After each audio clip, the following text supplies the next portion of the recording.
warahmatullahi wabarakatuh. Alhamdulillah, assalatu wassalamu ala rasulillah, asyhadu an la ilaha illallah wa asyhadu anna Muhammad abduhu wa rasuluh, amma ba'du. Yang saya hormati Bapak Rektor Profesor Ahmad Nurmandi,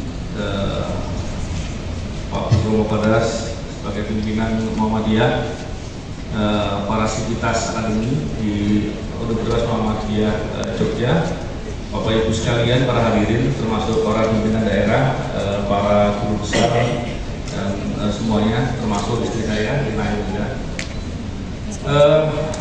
Pertama-tama, marilah kita selalu panjatkan puji dan syukur kepada Allah Subhanahu Wa Taala, Zat yang Maha Sempurna, sempurna sifatnya, sempurna ciptaannya, sempurna segala pengaturannya, dan sempurna segala takdirnya. Semoga kita selalu memuji untuk merasakan atau mengetahui rahmat dan nikmat yang selalu kita terima. Yang dengan begitu semoga kita menjadi orang-orang yang bersyukur. Salawat dan salam semoga selalu tercurahkan kepada junjungan kita Nabi besar Muhammad SAW beserta keluarganya, sahabat dan para pengikutnya, termasuk kita hingga akhir zaman. Bapak Ibu sekalian, saya tentu sangat bangga dan sangat terhormat atas penghargaan ini. Sebenarnya banyak sekali orang di luar sana yang berjuang untuk kepentingan negeri ini. Saya pernah suatu hari hadir di suatu acara untuk membicarakan terkait dengan masalah hak asasi manusia yang diselenggarakan Komnas HAM. Diminta untuk bicara sebetulnya sebentar aja waktu itu. Tapi ketika saya mendengar peserta-peserta lain yang berbicara terkait dengan perjuangan hak asasi manusia,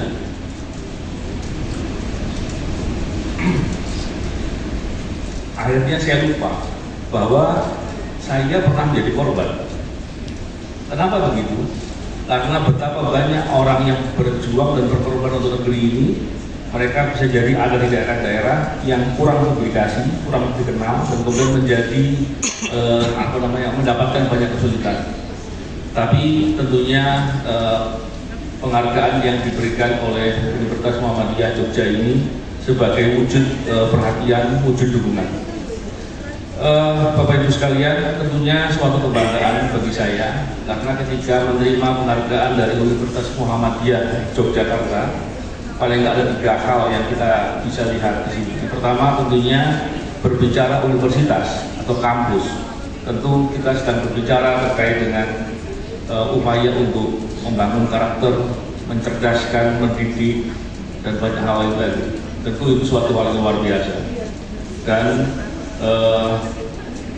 seandainya ada orang yang berintegritas, orang yang punya pengetahuan intelektual, tapi kemudian dia tidak punya kepedulian, maka rugi. Dia tidak mendapatkan sesuatu hal yang semestinya dia dapatkan.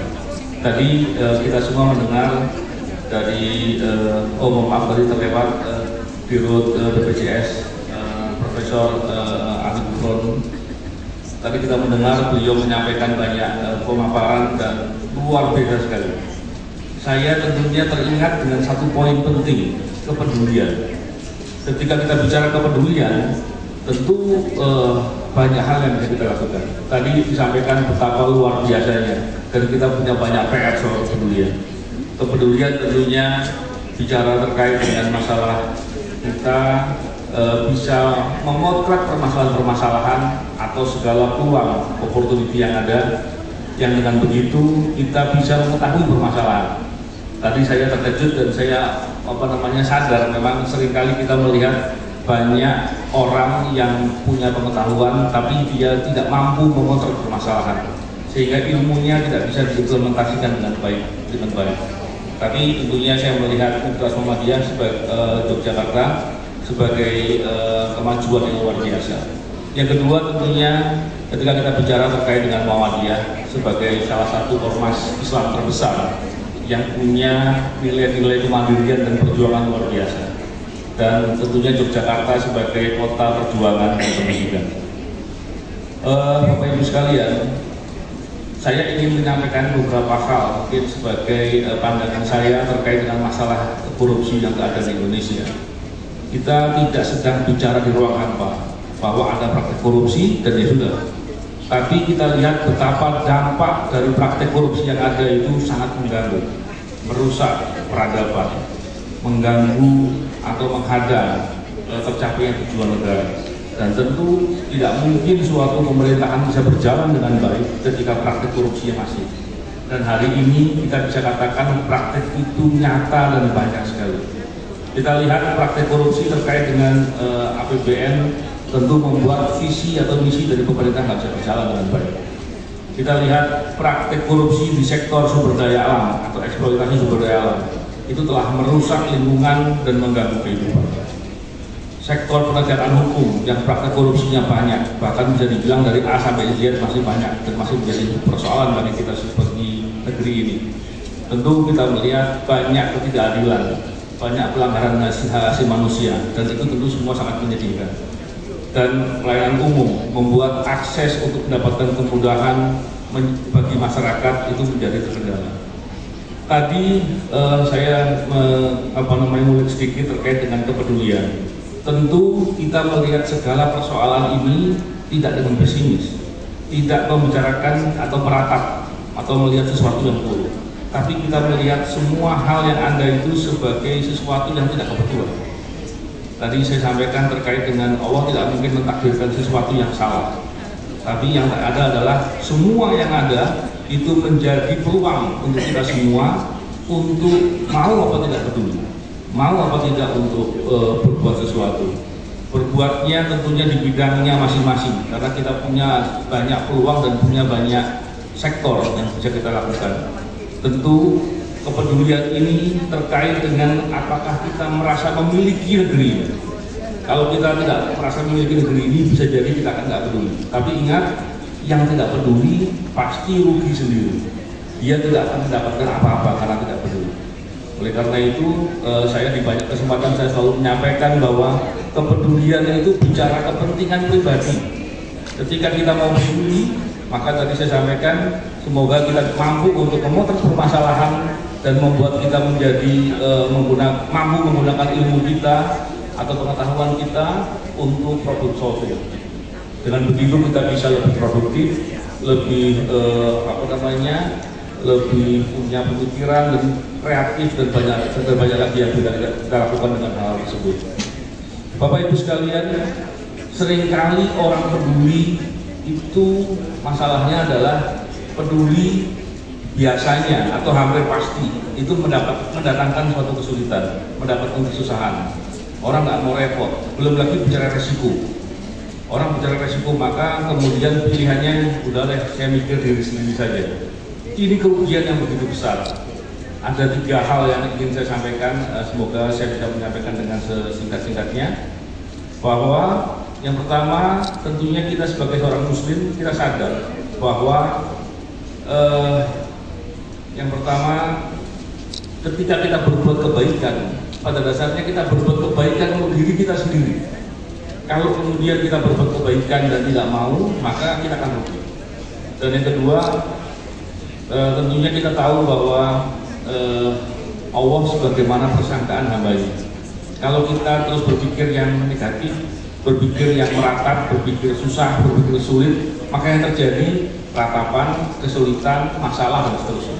Tapi kalau kita berpikir positif, kita berpikir optimis, kita yakin, setidak-tidaknya menjadi doa dan mendorong semua hal yang kita punya untuk berbuat sesuatu. Nah, seringkali kendalanya adalah ketika kita bicara berbuat kebaikan, resiko dan lain-lain.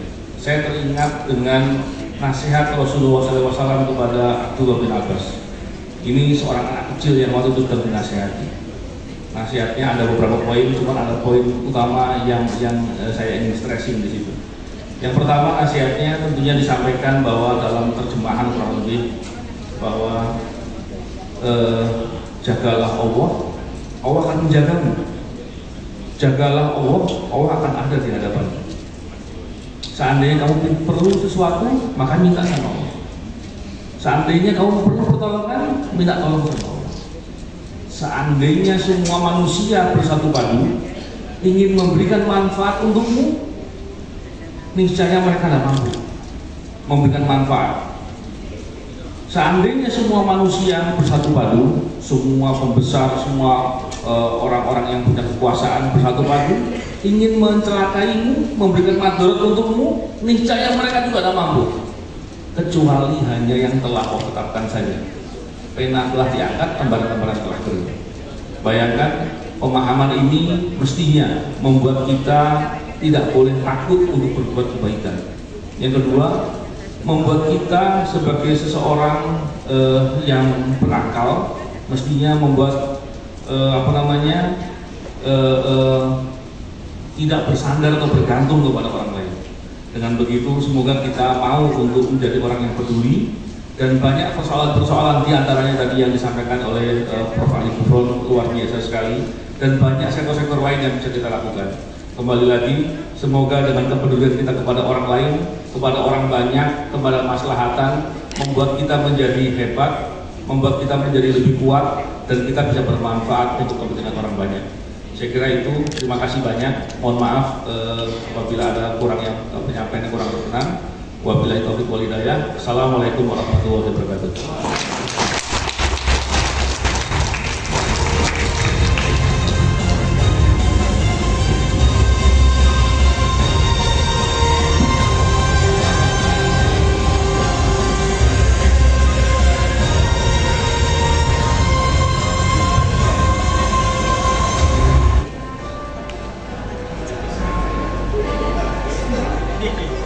Monggo untuk selanjutnya persilakan kepada Bapak dapat bergabung foto bersama. Ibu Novel Baswedan, kami silakan dapat bergabung foto bersama.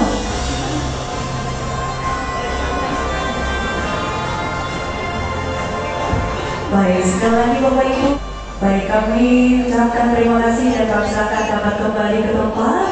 Dan kepada Bapak Novel Baswedan, kami mohon untuk dapat memberikan sepatah kata untuk itu.